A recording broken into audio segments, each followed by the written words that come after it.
Setelah bertransmigrasi, pria itu menghabiskan waktu puluhan tahun dan akhirnya menjadi guru besar, memegang kekuasaan tertinggi di seluruh negeri. Namun saat ia hendak menikmati kesenangan dunia fana, dua kultivator tiba-tiba muncul di atas istana. Keduanya mulai bertarung di udara, sama sekali tidak memedulikan manusia fana di bawah. Akibatnya seperti hukuman dewa yang turun, membuat seluruh ibu kota menjadi reruntuhan. Puluhan istri, selir, dan anak-anakku tidak bisa lolos dari bencana ini. Namun aku malah tertawa penuh semangat. Karena sejak hari aku menjadi pejabat, aku telah menggunakan kekuasaanku untuk mencari jejak para dewa. Aku pernah mengirim puluhan ribu kavaleri ke lautan beku di ujung utara, samudra luas di ujung selatan, jurang hampa di ujung timur, dan pegunungan yang terhubung di ujung barat. Namun bahkan setelah mencari hampir di seluruh suan yang agung, aku tidak menemukan jejak keberadaan dewa. Hari ini, setelah menyaksikan bahwa kultivator benar-benar ada, aku segera mengangkat tangan dan membentuk segel tangan. Aku memanggil artefakku, reinkarnasi. Itu bisa mengubah semua yang benar-benar kualami menjadi pengalaman ilusi yang disimulasikan, memungkinkanku kembali ke titik jangkar yang telah ditentukan. Faktanya, ini sudah kehidupan keduaku sejak bertransmigrasi ke benua ini. Di kehidupan pertamaku, karena kurangnya pemahamanku tentang dunia ini, awalnya aku hanya bisa bekerja. Kemudian, aku menjadi orang kaya biasa, menikah, punya anak, dan menjalani kehidupan yang biasa-biasa saja. Akhirnya, saat hidupku mendekati akhir, aku akhirnya membangkitkan artefak yang disebut reinkarnasi ini. Mengandalkan artefak ini, aku bisa naik dengan cepat di kehidupan ini dan menjadi guru besar. Namun, aku tidak bisa memulai ulang sekarang juga karena di kehidupan ini masih ada masalah yang sangat penting untuk ditangani. Sekarang sebagian besar bangunan ibu kota Xuan hancur dalam sekejap setelah batalion penjaga kepercayaanku mengambil alih ibu kota Xuan. Mereka tidak hanya dapat mempercepat rekonstruksi pasca bencana, yang lebih penting, aku bisa tinggal di kamp militer dan menyelidiki keberadaan kedua kultivator itu. Beberapa bulan kemudian, ibu kota yang dibangun kembali akhirnya menunjukkan beberapa tanda kehidupan. Selama waktu ini, agen rahasia yang kukirim tidak dapat menemukan jejak kedua kultivator itu. Karena begitu, aku tidak ingin membuang-buang waktu lagi di sini. Aku segera mengaktifkan reinkarnasi. Seperti biasa, beberapa pilihan muncul di hadapanku untuk dipertahankan. Pertama, mempertahankan satu barang yang kumiliki di kehidupan ini. Kedua, mempertahankan tingkat kultivasiku. Ketiga, mengizinkan satu orang yang dekat denganku untuk mempertahankan ingatan tentang kehidupan ini. Keempat, meninggalkan semua pilihan untuk mempercepat proses pengisian daya. Setelah meninjaunya, aku masih berencana untuk terus memilih pilihan keempat. Transformasi ilusi dari artefak reinkarnasi memerlukan pengisian daya. Saat aku menerima pukulan fatal, itu akan menggunakan progres pengisian daya untuk secara otomatis mengaktifkan perisai pelindung. Tujuanku di kehidupan ini adalah mempelajari rahasia kultivasi dari kedua kultivator itu. Dengan pengalaman dua kehidupan, semuanya berjalan lancar seolah mengalir secara alami. Dalam ujian ini, aku menulis esai yang lebih baik daripada di kehidupanku sebelumnya, langsung meraih kehormatan tertinggi dalam ketiga ujian kekaisaran, menjadi terkenal di seluruh negeri. Setelah itu, aku tetap memilih untuk menjabat sebagai pejabat di Kabupaten Wen. Meskipun pihak istana menyatakan kebingungan dan penyesalan, mereka tetap menyetujui permintaanku. Karena reputasiku yang hebat, ditambah pemahamanku yang lengkap tentang watak semua pejabat di kabupaten, aku dengan cepat membuat Kabupaten Wen tunduk sepenuhnya dan mulai mempromosikan bawahan kepercayaanku. Selanjutnya, aku menemukan seseorang yang bisa menjadi pemeran pengganti untuk Pangeran Lengnya dan membimbingnya sebagai orang kepercayaan. Setelah itu, dengan berkoordinasi dari dalam dan luar dengannya, aku menyingkirkan Pangeran Lengnya dan mengambil alih tempatnya. Sejak saat itu, aku berhasil menguasai kediaman Pangeran Lengnya. Kemudian, pernikahan antara Pangeran Lengnya dan cucu perempuan Cendekiawan Agung berjalan sesuai jadwal. Malam itu, aku diam-diam memasuki kamar pengantin dan menyempurnakan pernikahan dengan Putri Lengnya. Tahun berikutnya, dia melahirkanku seorang putra. Beberapa tahun kemudian, Kaisar akhirnya jatuh sakit parah. Setelah menerima dekret suksesi, aku segera membawa orang-orang kepercayaanku ke ibu kota. Setelah Pangeran Lengnya bonekaku naik takhta, aku menempatkan banyak orang kepercayaanku di seluruh istana. Digabungkan dengan kerjasama rahasia dari cucu perempuan Cendekiawan Agung, aku dengan cepat mengendalikan istana dan seluruh negeri. Setelah mendukung putraku naik takhta, aku mengangkat diriku sebagai guru besar, sekali lagi mencapai posisi kekuasaan tertinggi di seluruh negeri. Hari ini, agen rahasia akhirnya datang melaporkan bahwa mereka tampaknya telah menemukan dunia para dewa. Mereka mengatakan di ujung timur benua, kabut di atas jurang hampa menghilang selama setengah hari setiap 15 tahun. Saat itu, mereka samar-samar melihat banyak bangunan megah yang tersembunyi di dalamnya. Dilihat dari pemandangan yang makmur, kota itu seharusnya dihuni tidak kurang dari 1 juta orang. Selain itu, banyak binatang langka dan eksotis terbang di langit. Mendengar ini, aku bertanya apakah dia telah menemukan cara untuk turun ke jurang itu. Pria itu berkata mereka mencoba berbagai metode, tetapi tidak ada yang berhasil. Begitu mereka turun, mereka tercabik-cabik oleh angin kencang yang muncul entah dari mana. Mendengar ini, aku menghela napas dalam diam. Sepertinya aku masih harus menunggu kedua kultivator itu muncul di atas ibu kota lagi. Segera lebih dari 10 tahun berlalu, dan waktu tiba di hari ketika aku melihat para kultivator di kehidupanku sebelumnya. Keduanya muncul di atas ibu kota, sama seperti terakhir kali. Namun, kali ini, saat mereka akan bertarung, mereka tiba-tiba menemukan banyak proyektil logam melesat cepat dari kota di bawah. Pria kekar bernama Ku Hong buru-buru mengaktifkan perisai pelindungnya untuk bertahan. Melihat ke bawah, dia menemukan proyektil-proyektil logam ini semua berasal dari tabung logam di tangan manusia fana di darat. Ku Hong melihat pelet-pelet logam ini, sangat ingin tahu apa itu. Jadi dia menggunakan teknik dewa untuk menarik satu dari tangan orang-orang itu untuk diperiksa. Setelah menyelesaikan pemeriksaannya, dia mengatakan sayang sekali benda semacam ini hanya berpengaruh di negeri ini, di mana Tao Agung tidak lengkap. Lalu dia melihat ke bawah dan mengatakan bahwa kami manusia fana berani menyerang seorang kultivator sepertinya. Dengan itu dia menyapukan tangannya yang besar dan melepaskan auman naga api ke arah tanah. Detik berikutnya, naga api ini menyapu seluruh ibu kota seperti iblis penghancur dunia. Dalam sekejap mata, ibu kota kembali menjadi reruntuhan. Tetapi ketika dia melihat ke tanah lagi, dia terkejut dengan pemandangan di hadapannya. Dia menemukan bahwa meskipun bangunan telah runtuh, tidak ada satupun manusia fana di bawah yang terluka atau terbunuh. Dao Xuanzi di sampingnya melihat tipuannya, mengatakan bahwa senjata tersembunyi tadi telah direndam dalam darah manusia fana. Baru saat itulah Ku Hong tiba-tiba mengerti. Harus diketahui bahwa darah manusia fana mengandung sesuatu yang disebut miasma fana abadi. Saat bersentuhan, paling-paling, kekuatan spiritual seseorang akan melemah. Paling buruk, itu akan membahayakan nyawa seseorang. Keduanya dengan cepat mengerti bahwa mereka telah disergap dan segera berbalik untuk meninggalkan tempat ini terlebih dahulu. Pada saat ini, aku berteriak keras. Jika kalian berdua melarikan diri hari ini, maka besok berita tentang kalian mendapatkan metode kultivasi formasi inti akan menyebar ke seluruh dunia kultivasi. Mendengar ini, jantung Tao Xuanze bergetar hebat. Masalah mendapatkan metode kultivasi hanya diketahui oleh mereka berdua dan tidak mungkin bocor. Yang tidak mereka ketahui adalah bahwa informasi ini, termasuk tentang miasma fana abadi, telah kupelajari dari dialog pertempuran mereka di kehidupanku sebelumnya. Dalam sekejap saat mereka terpana, puluhan bola meriam lagi melesat dari tanah. Selanjutnya, ketika bola-bola meriam meledak di sekitar mereka, semuanya dipenuhi dengan darah manusia fana. Akhirnya, tubuh keduanya terkikis, tidak bisa terbang, dan keduanya jatuh.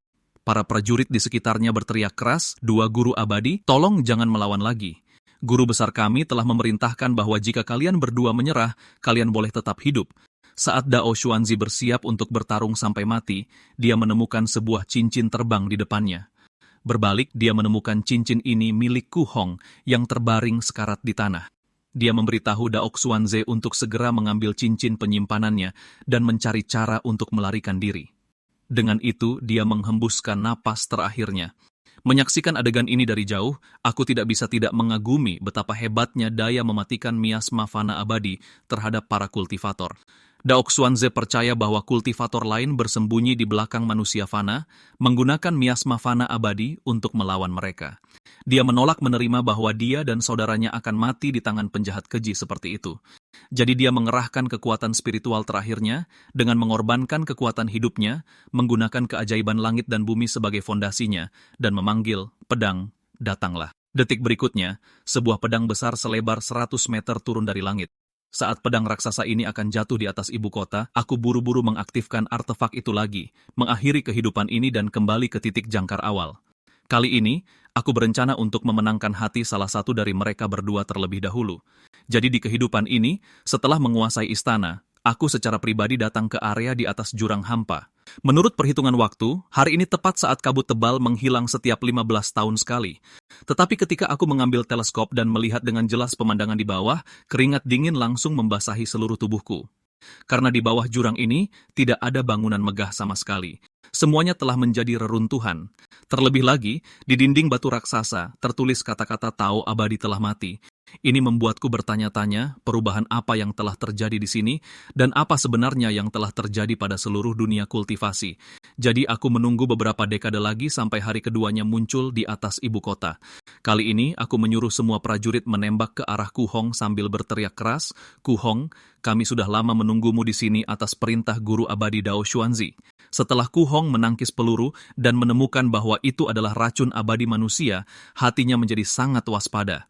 Lalu dia mengumpat keras pada Dao Xuanzi di sampingnya, "Bajingan." Tapi Dao Xuanzi di sisi ini bahkan lebih bingung.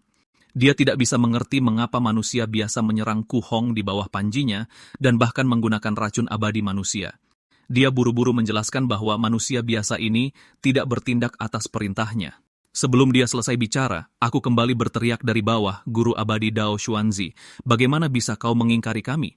Bukankah kau bilang setelah membantumu merebut metode kultivasi formasi inti, kau akan membawa kaumku pergi dari tanah terputus abadi ini? Kau harus tahu bahwa demi racun manusia yang kau sebutkan, kami telah menimbulkan kemarahan publik.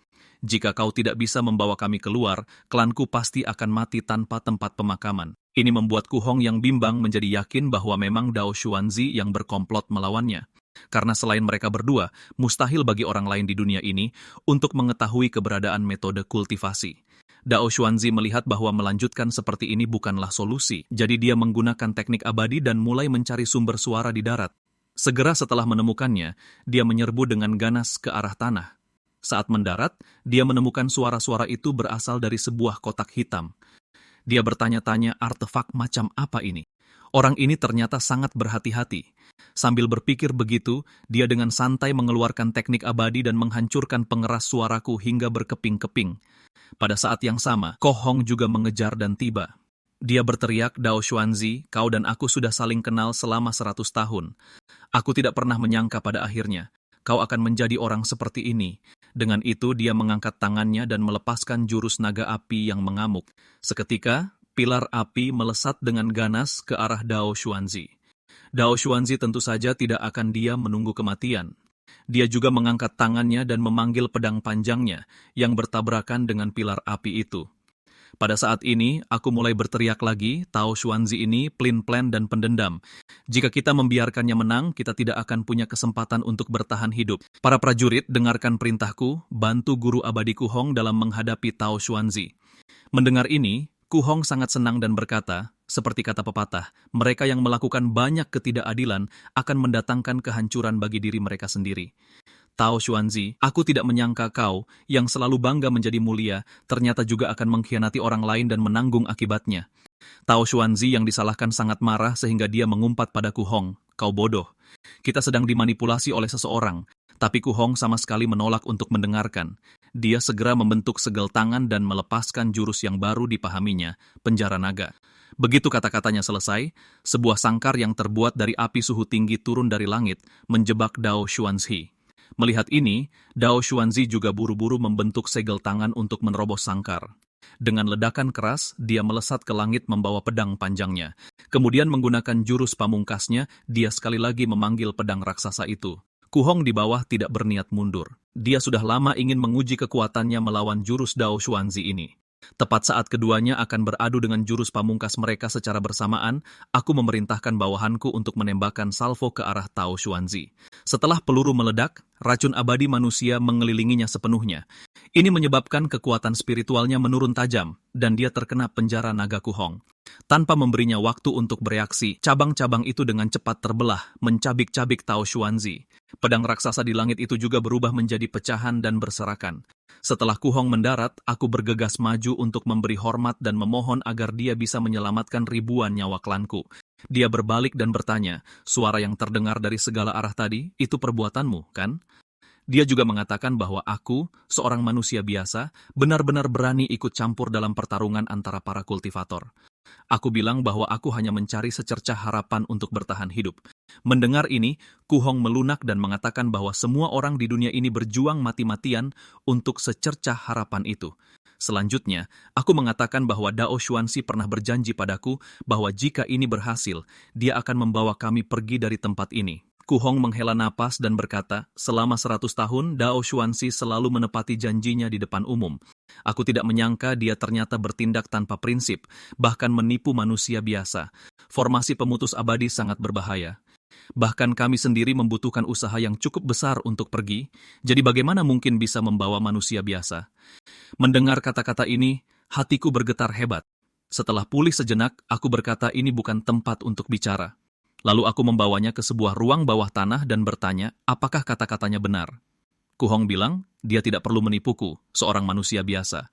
Mungkin kultivator tingkat inti emas bisa melindungi manusia biasa saat menerobos formasi pemutus abadi itu.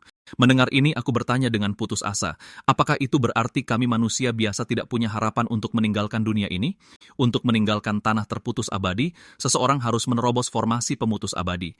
Dengan tubuh manusia biasa, sama sekali tidak ada kemungkinan untuk menerobos.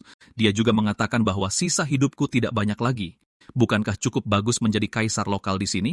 Selanjutnya, aku bertanya padanya, jika seseorang bisa berkultivasi hingga tingkat pembangunan fondasi sepertinya, apakah mereka bisa pergi? Setelah mendengar ini, Ku Hong tertawa terbahak-bahak dan mengatakan itu tidak mungkin.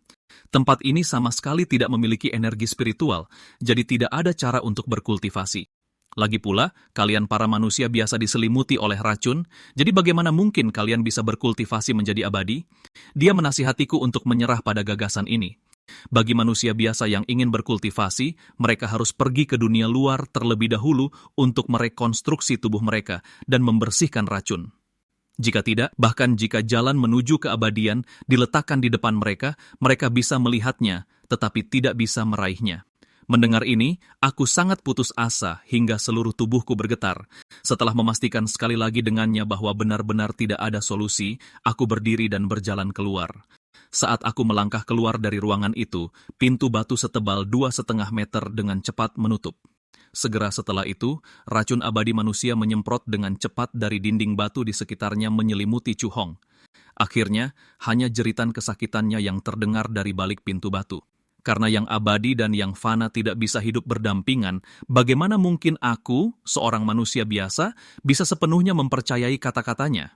Aku mendengarkan penjelasan Ku Hong yang menjelaskan bahwa ini adalah tanah terputus abadi. Semuanya dimulai dengan bencana besar di dunia kultivasi kuno beberapa ribu tahun yang lalu. Awalnya, para kultivator tidak menganggap serius wabah di antara manusia biasa sampai seorang kultivator tertular wabah ini. Wabah itu tiba-tiba menjadi ganas dan mulai menyebar di antara para kultivator. Tidak butuh waktu lama sebelum menyebar ke seluruh dunia kultivasi melalui energi spiritual yang diandalkan para kultivator. Para kultivator yang tertular wabah ini, dalam kasus ringan, mengalami kemunduran dalam kultivasi dan turun tingkat alamnya. Dalam kasus yang parah, mereka kehilangan semua kultivasi mereka dalam semalam, menjadi tidak berbeda dari manusia biasa, lalu mati dan dao mereka menghilang. Dalam keputusasaan, para kultivator melampiaskan amarah mereka pada manusia biasa. Pembantaian skala besar berlanjut selama beberapa waktu sebelum dihentikan. Karena mereka menemukan bahwa setelah manusia biasa mati, wabah itu tidak hanya tidak hilang, tetapi malah kehilangan kendalinya dan menyebar lebih parah melalui energi spiritual, menyebabkan lebih banyak kultivator binasa. Namun, para kultivator tidak akan tinggal diam menunggu kematian. Segera, banyak kultivator mulai meneliti metode untuk mengobati dan melawan wabah ini. Kelompok kultivator lain mengusulkan rencana migrasi besar yang sangat terkenal kejamnya. Mereka mengusir semua manusia biasa dari dunia kultivasi ke dunia-dunia kecil di sekitarnya yang tanpa energi spiritual atau surga gua yang hancur, lalu menggunakan formasi untuk menyegel mereka secara permanen, mencegah manusia biasa kembali. Awalnya, dunia kultivasi tidak memiliki manusia biasa, tetapi tidak semua anak yang lahir dari kultivator memiliki bakat kultivasi. Seiring waktu, cukup banyak manusia biasa yang lahir kembali. Jika keturunan ini ingin berkultivasi, mereka harus membersihkan miasma dari tubuh mereka. Perlahan-lahan, miasma ini menjadi penanda yang membedakan immortal dari manusia biasa, dan semua orang menyebutnya miasma immortal-mortal. Setelah membaca kesaksian Ku Hong, tanganku tidak bisa berhenti gemetar. Ada banyak sekali tanah terputus immortal, dan sangat sedikit kultivator yang mau mengambil risiko besar untuk memasuki tempat-tempat ini. Bisa bertemu dengan 2 dari mereka saja sudah sangat beruntung. Sebagai manusia biasa, umurku terbatas. Bahkan jika aku bisa terus-menerus mensimulasikan reinkarnasi, aku hanya mengulang dalam rentang umurku. Tahun ini, aku sudah berumur 70 tahun dengan batas usia fisiologis maksimal 86 tahun. Dalam 16 tahun ini, kemungkinan bertemu kultivator lain pada dasarnya 0, tapi aku sama sekali tidak akan pasrah untuk mengulangi kehidupan fana ini dari kehidupan ke kehidupan. Pada saat ini, aku tiba-tiba teringat sesuatu yang penting. Jadi aku bergegas pergi ke sel penjara dan bertanya pada Ku Hong bagaimana manusia biasa itu awalnya datang ke tanah terputus immortal ini. Ku Hong melihat bahwa aku masih belum menyerah dan bertanya apa gunanya, bahkan jika aku berhasil keluar. Di usia lebih dari 70 tahun, apa aku masih ingin berkultivasi untuk menjadi immortal? Aku berkata bahwa sekarang kultivasinya telah hilang sepenuhnya. Jika dia kembali ke dunia kultivasi, bisakah dia melanjutkan kultivasi? Lalu aku berjanji selama dia bisa membantuku menemukan jalan ke alam immortal, aku akan membawanya kembali bersamaku. Ku Hong mengutukku sebagai bajingan licik dan menyuruhku untuk tidak mencoba menipunya lagi. Aku berkata entah itu benar atau bohong, pada akhirnya itu adalah sebuah harapan. Apa dia mau menghabiskan sisa hidupnya di sel penjara? Dengan tak berdaya, Ku Hong harus memberitahuku bahwa dulu mereka seharusnya menggunakan artefak yang mirip dengan kapal terbang atau pesawat terbang. Pada zaman kuno, dunia kultivasi memiliki banyak orang. Sekte berdiri di mana-mana dan kemakmuran tak terbatas. Artefak transportasi seperti itu sangat umum. Sayangnya, setelah perubahan besar di langit dan bumi, para kultivator menjadi paranoid dan mulai bertindak sendiri. Kapal terbang dan pesawat terbang menjadi jarang terlihat. Aku bertanya apakah perubahan besar di langit dan bumi yang dia sebutkan mengacu pada wabah itu. Ku Hong berkata bahwa meskipun miasma immortal-mortal itu aneh, itu tidak dapat menggoyahkan fondasi para kultivator. Alasan miasma itu bisa merajalela adalah karena sebagian besar kultivator di dunia binasa dalam bencana besar. Kata-katanya mengingatkanku pada apa yang pernah dia katakan saat bertarung dengan Daok Xuanzi, jalan inti emas, antara aku atau dia. Meskipun ada banyak metode pembentukan inti di dunia ini, ada lebih banyak lagi kultivator yang terjebak di tahap pembangunan fondasi. Jadi aku bertanya padanya, apakah bencana besar itu tentang teknik immortal yang tidak bisa dikultivasikan bersama? Ku Hong berkata itu benar. Dikatakan bahwa pada zaman kuno tidak ada batasan seperti itu. Pada saat itu, banyak sekali sekte kultivasi besar yang membuka gerbang mereka secara luas untuk menerima murid dan mengajarkan ilmu mereka. Para kultivator memiliki bimbingan dari para guru dan dapat berkonsultasi dengan mereka kapan saja ketika menghadapi kesulitan dalam kultivasi. Mereka bahkan bisa bertukar wawasan dan berdiskusi dengan sesama murid yang mengolah teknik yang sama. Seluruh dunia kultivasi menyajikan pemandangan yang begitu hidup dan megah. Tapi sampai suatu hari, para kultivator menemukan bahwa efisiensi kultivasi mereka menjadi semakin rendah. Mereka bahkan bisa merasakan selama kultivasi berapa banyak orang di dunia yang mempraktikkan teknik yang sama. Mereka ngeri menemukan bahwa semakin banyak orang yang secara bersamaan mengolah teknik yang sama, semakin rendah efisiensi kultivasi bagi mereka yang mempraktikkan teknik itu.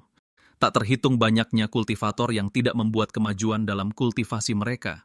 Ketika umur mereka mendekati akhir, mereka tidak bisa lagi menyembunyikan niat membunuh di hati mereka. Mantan guru, murid, saudara seperguruan seketika, semuanya menjadi musuh bebuyutan. Sebuah bencana yang melanda seluruh dunia kultivasi pun dimulai. Selama mereka mempraktikkan metode yang sama, mereka adalah musuh yang menghalangi jalan satu sama lain, dan itu adalah pertarungan sampai mati. Bahkan jika mereka ingin bersembunyi di pegunungan yang dalam untuk berkultivasi secara diam-diam, mereka tidak dapat melarikan diri karena kultivator yang mempraktikkan teknik yang sama dapat merasakan lokasi satu sama lain. Setelah mendengarkan ceritanya, aku bertanya kepadanya bagaimana para kultivator sekarang berlatih dan seperti apa dunia kultivasi saat ini. Ku Hong mengatakan bahwa di dunia kultivasi saat ini, jika seseorang ingin berkultivasi, hampir hanya ada 2 pilihan. Pilihan pertama adalah bergabung dengan aliansi 10.000 immortal. Itu adalah aliansi yang dibentuk oleh banyak kultivator di mana kau bisa menukar poin kontribusi dengan metode dan sumber daya kultivasi yang sesuai. Poin kontribusi ini bisa didapatkan dengan menyelesaikan tugas yang diberikan atau melalui perdagangan dengan orang lain. Pilihan kedua adalah bergabung dengan Dewan 5 Tetua yang diciptakan oleh 5 ahli tertinggi. Pengaruh mereka sangat luas. Siapapun dengan bakat kultivasi dapat bergabung secara sukarela, tetapi bayarannya adalah menandatangani kontrak jiwa untuk melayani Dewan Lima Tetua selama periode tertentu.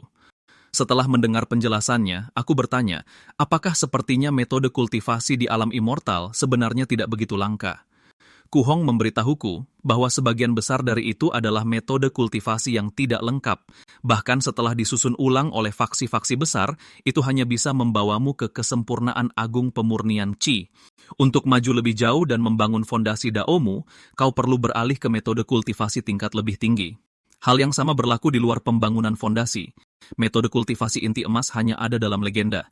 Aku berkata jika kau harus sering berganti metode kultivasi, bukankah itu berarti memulai dari awal dengan metode yang berbeda setiap kali kau menerobos sebuah alam? Ku Hong mengatakan bahwa semua kultivator harus mempraktikkan kitab suci sejati primordial tertinggi yang terfragmentasi. Ini sebenarnya bukan metode kultivasi, tapi lebih seperti teknik rahasia. Fungsinya adalah untuk memungkinkan para kultivator dengan bebas membubarkan alam kultivasi mereka tanpa kerugian yang signifikan. Setelah membubarkan kultivasi mereka dan beralih ke metode lain, mereka dapat dengan cepat kembali ke alam asli mereka. Mendengar tentang teknik yang begitu ajaib, aku berulang kali berseru kagum. Ku Hong menghela napas dan berkata bahwa betapapun ajaibnya kitab suci sejati itu, metode kultivasi yang asli masih sangat sulit ditemukan di dunia ini. Dao Xuanzi mati tanpa mengetahui bahwa alasan aku mengambil manual itu dan lari bukan hanya karena itu adalah metode pembentukan inti, tetapi karena itu adalah metode kultivasi sejati yang mengarah langsung ke alam Nascent Soul. Mendengar ini, jantungku bergetar hebat. Ku Hong kemudian mengatakan dia pernah mendengar desas-desus tertentu bahwa selama ribuan tahun, manusia biasa dari tanah terputus immortal telah diam-diam kembali ke alam immortal. Aku berkata bahwa karena ada desas-desus seperti itu, aku pasti tidak akan menyerah pada secercah harapan itu. Ku Hong berkata, dia benar-benar tidak mengerti mengapa seorang lelaki tua yang akan segera dikubur mau bersusah payah seperti ini. Aku berkata bahwa selama dia membantuku menemukan jalan ke dunia kultivasi, aku tidak hanya akan membawanya bersamaku, tetapi aku juga akan mengembalikan semua miliknya yang ada pada Dao Xuanzi. Mendengar ini, Ku Hong dengan bersemangat bertanya, apakah aku benar-benar bersungguh-sungguh dengan apa yang aku katakan? Pada saat ini, dia memutuskan untuk membantuku dengan semua yang dia miliki. Pada hari-hari berikutnya, dengan bantuan Ku Hong, aku mengumpulkan catatan sejarah dan teks dari seluruh negeri, berusaha menemukan petunjuk tentang era migrasi besar dari catatan-catatan kuno yang terfragmentasi. Pada saat yang sama, aku mengerahkan militer untuk menggali makam kuno dalam skala besar, mencoba menemukan beberapa jejak. Meskipun hal ini menimbulkan kebencian publik dan para pejabat setiap hari mengajukan petisi untuk memprotes, aku menekan mereka semua dengan paksa. Tetapi 16 tahun kemudian, bahkan ketika hidupku mendekati akhir, aku masih belum menemukan apapun. Tubuh ini bisa mati kapan saja sekarang. Jadi aku ingin memeriksa barang-barang di cincin penyimpananku sebelum kehidupan ini berakhir. Pertama adalah metode kultivasi Nascent Soul dari Ku Hong. Sayangnya, aku hanyalah manusia biasa tanpa indera spiritual. Melihat metode kultivasi ini, aku seperti duduk di atas harta karun yang tidak bisa aku gunakan. Cincin itu juga berisi pedang Dao Xuanzi. Menurut Ku Hong, setelah seorang kultivator meninggal, harta pembangunan fondasi kehilangan esensi spiritualnya bersamaan dengan kematian kultivator tersebut. Tapi kemudian sebuah notifikasi tiba-tiba muncul dari sistem, membuat mataku berbinar. Sebuah opsi muncul di panel menanyakan apakah aku ingin mengisi daya pedang ini. Tanpa ragu-ragu lagi, aku langsung memilih ya. Menurut informasi umpan balik dari reinkarnasi, ketika progres pengisian jangkar mencapai 100%, titik jangkar kedua akan terbuka. Dengan cara ini, aku bisa memilih untuk memulai kembali dari titik jangkar manapun. Memikirkan hal ini, aku mengambil barang-barang itu dan mengaktifkan artefak reinkarnasi. Sama seperti sebelumnya, 4 pilihan muncul di hadapanku. Namun kali ini, aku memilih opsi untuk menyimpan satu item dari simulasi ini. Detik berikutnya, semua harta langka di inventarisku ditampilkan. Pada akhirnya, aku tetap memilih gulungan metode kultivasi Nascent Soul itu. Saat aku menyelesaikan pilihanku, atribut item terikat muncul di panel informasi pribadiku. Ini berarti metode kultivasi ini akan disimpan secara permanen dalam siklus reinkarnasi. Di kehidupan sebelumnya, rencanaku untuk menggali makam kuno secara besar-besaran demi menemukan jalan ke dunia kultivasi terlalu mengejutkan. Bahkan dengan kendaliku yang kuat atas istana, hal itu masih menimbulkan pertentangan yang cukup besar. Jika aku merencanakannya sejak awal di kehidupan ini, aku mungkin bisa mengubah pemikiran orang-orang di seluruh negeri. Jadi kali ini, dengan manipulasiku di balik layar, banyak perubahan halus terjadi di dunia. Tahun jangkar kelima, aliran barang antik muncul entah dari mana. Aliran ini membawa beberapa naskah kuno ke ibu kota untuk dipersembahkan kepada kaisar. Keindahan dan keunikan naskah-naskah kuno yang langka ini mengguncang seluruh dunia. Tahun jangkar ke-6, kaisar tiba-tiba jatuh sakit parah dan terbaring di tempat tidur. Semua tabib istana tidak berdaya. Saat ini, aliran barang antik membawa pil obat ke ibu kota dan mempersembahkannya kepada kaisar. Setelah kaisar meminum pil itu, hanya dalam beberapa hari, dia secara ajaib pulih sepenuhnya. Tahun jangkar ke-11, Prefektur Jiangguai berhasil mengungkap kasus perampokan makam besar, menangkap tim perampok makam yang beranggotakan lebih dari 100 orang. Prefek Jiangguai, Li Fan, tidak berani mengambil keputusan sendiri dan mengirimkan laporan mendesak ke ibu kota Suan, meminta keputusan kaisar. Sebulan penuh berlalu sebelum titah kaisar akhirnya tiba. Bukannya hukuman mati, dia menghukum mereka menjadi budak dan membawa mereka ke ibu kota.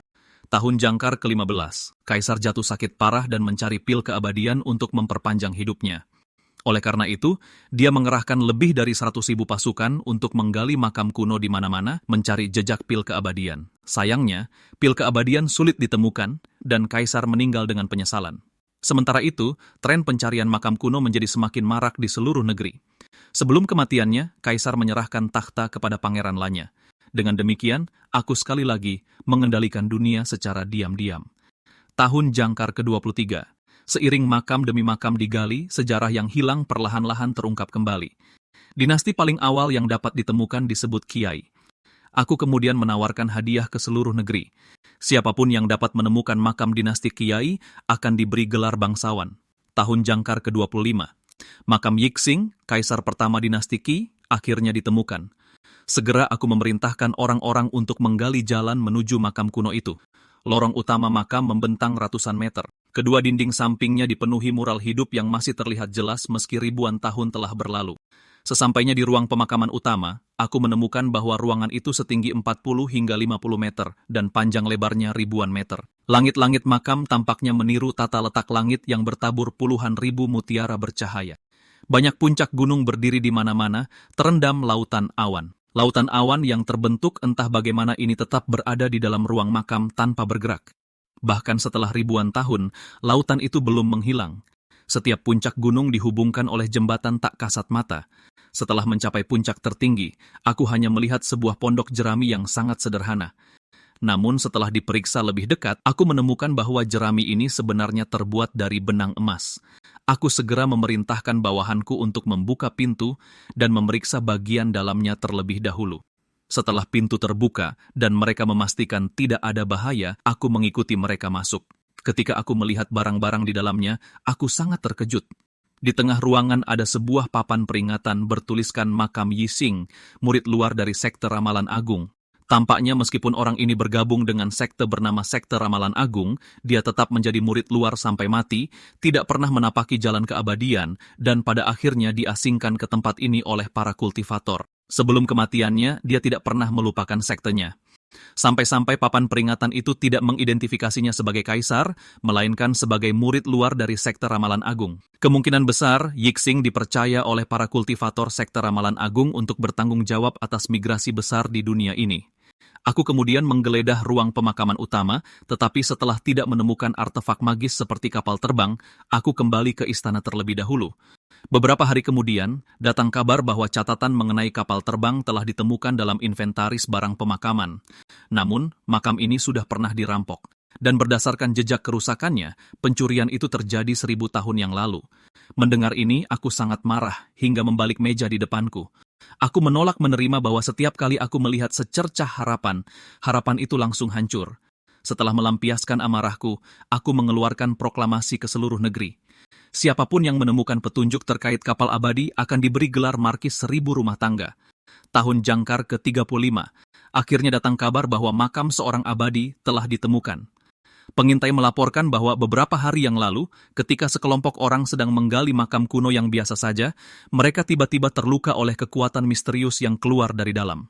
Mendengar ini, Aku segera memerintahkan mereka untuk membawa miasma mortal abadi dan bergegas membuka makam itu.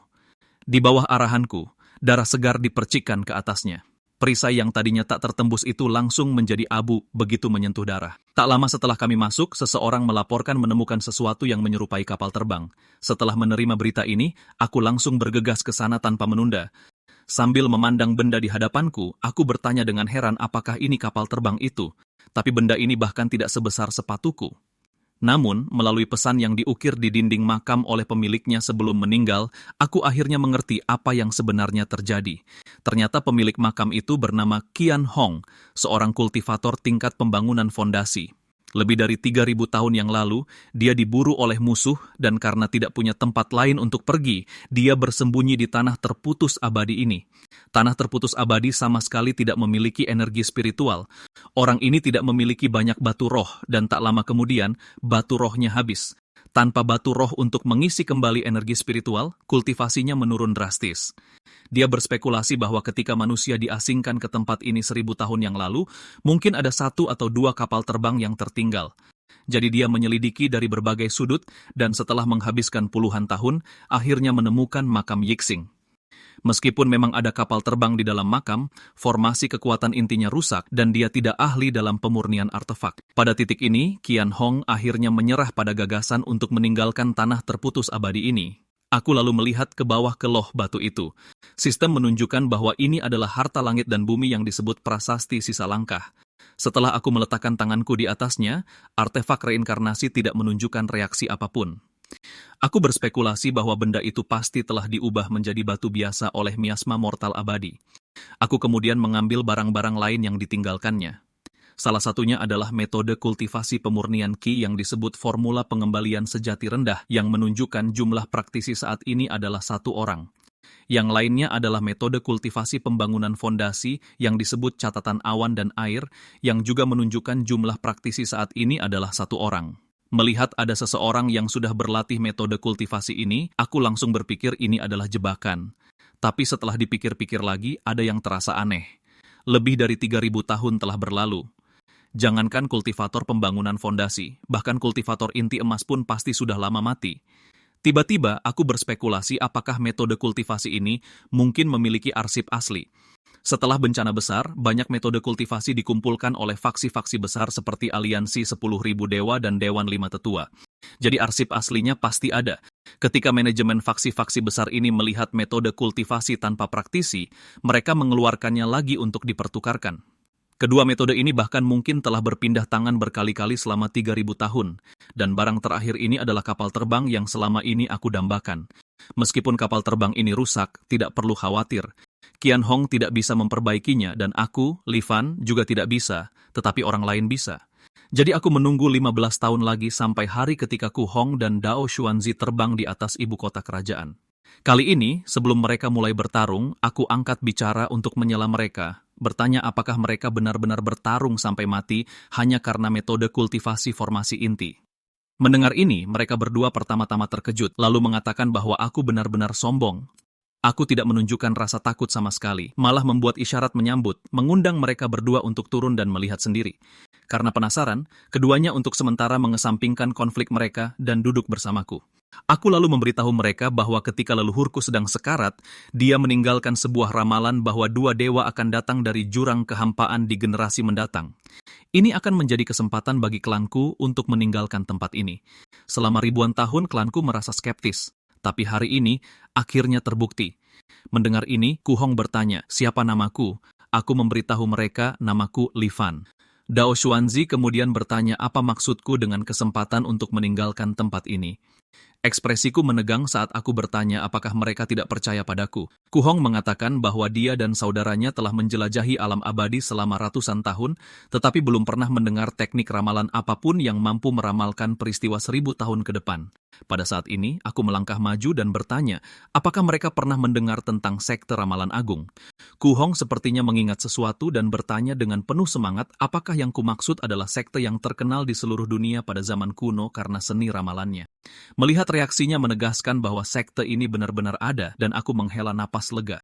Aku kemudian mengatakan bahwa aku adalah murid dari sekte ramalan agung.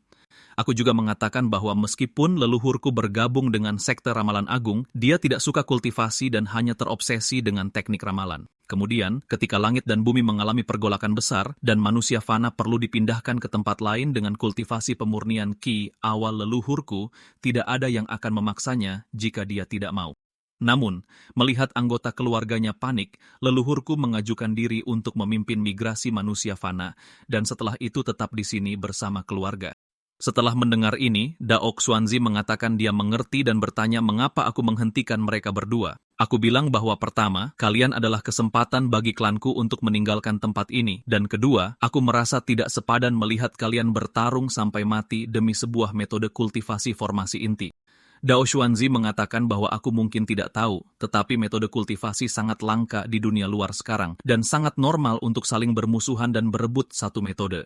Pada titik ini, aku mengatakan bahwa sebelum kematiannya, leluhurku mewariskan sebuah kultivasi inti emas. Mendengar ini, Ku Hong segera berkata dengan penuh semangat kepada Dao Xuanzi bahwa ini luar biasa, dan sekarang mereka berdua tidak perlu lagi berebut metode kultivasi. Dao Xuanzi juga segera bertanya apa yang aku ingin mereka bantu. Aku mengatakan bahwa keinginan leluhurku yang telah lama terpendam adalah agar kami para anggota klan kembali ke sekte ramalan agung.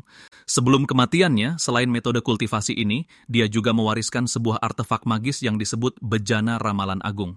Meskipun rusak, leluhurku pernah menghitung menggunakan seni ramalan bahwa bertahun-tahun kemudian, dua kultivator akan datang ke tempat ini, satu ahli dalam ilmu pedang, satu suka pemurnian artefak yang dapat membantu keturunannya memperbaiki bejana ramalan agung dan melarikan diri dari tanah terkutuk ini.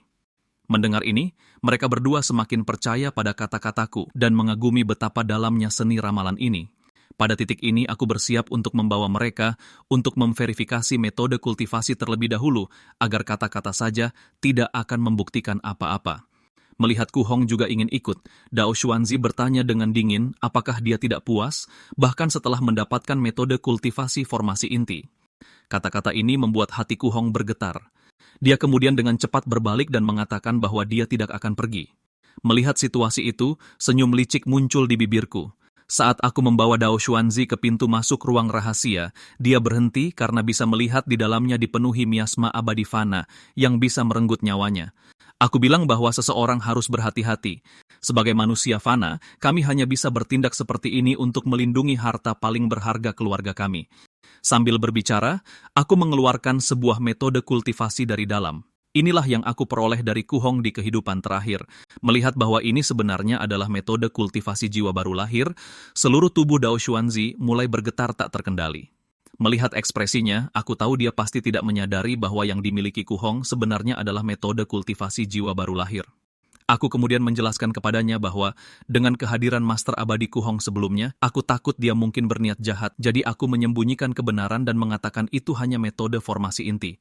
Setelah mendengar ini, Dao Xuanzi segera menangkupkan tinjunya untuk mengucapkan terima kasih dan berjanji bahwa dia pasti akan meminta Ku Hong membantuku memperbaiki bejana ramalan agung. Aku juga tertawa terbahak-bahak dan mengatakan bahwa jika ini bisa tercapai, aku pasti akan menyerahkan metode kultivasi dengan kedua tangan. Setelah kembali ke aula besar, Dao Xuanzi memberitahu Ku Hong bahwa aku benar-benar memiliki metode kultivasi formasi inti. Setelah mendengar ini, Ku Hong mengatakan mereka seharusnya mengambil metode kultivasi itu secara paksa. Manusia biasa, tidak peduli berapa banyak, tidak bisa menghentikan keduanya. Dao Xuanzi mengatakan bahwa bagaimanapun juga, aku adalah keturunan sekte ramalan agung, dan mereka berdua baru saja menyaksikan seni ramalan yang menakutkan itu. Jadi siapa yang tahu metode lain apa yang mungkin aku miliki? Dia membujuk Ku Hong, mengatakan tidak apa-apa jika hanya membantu memperbaiki bejana ramalan agung, karena itu bukan tugas yang sulit. Sebenarnya, Dao Xuanzi takut jika aku didesak terlalu jauh, aku mungkin akan mengungkapkan bahwa itu sebenarnya adalah metode kultivasi jiwa baru lahir yang akan merepotkan. Apa yang tampak seperti perahu kayu kecil sebenarnya membutuhkan waktu setahun penuh bagi mereka berdua untuk memperbaikinya. Setelah perbaikan selesai dan diserahkan kepadaku, Ku Hong mengatakan bahwa formasi kekuatan inti bejana ramalan agung, formasi transformasi dan penskalaan, serta formasi gerakan semuanya telah diperbaiki sepenuhnya. Namun, karena kekurangan bahan, formasi pertahanan dan formasi serangan hanya menerima perbaikan sederhana. Meskipun dapat menembus formasi pemutus keabadian, itu akan sangat tidak memadai untuk menghadapi serangan dari kultivator lain.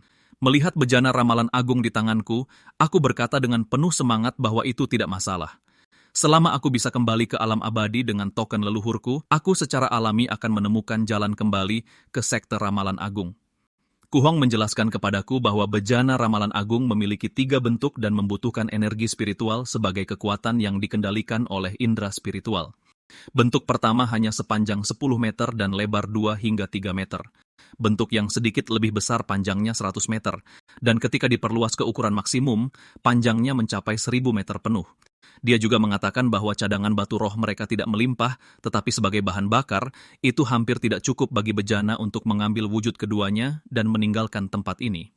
Namun, mengemudikan bejana ramalan agung membutuhkan setidaknya indera spiritual tingkat pemurnian Qi. Dia bertanya dengan angkuh, apakah aku membutuhkannya untuk melakukannya untukku?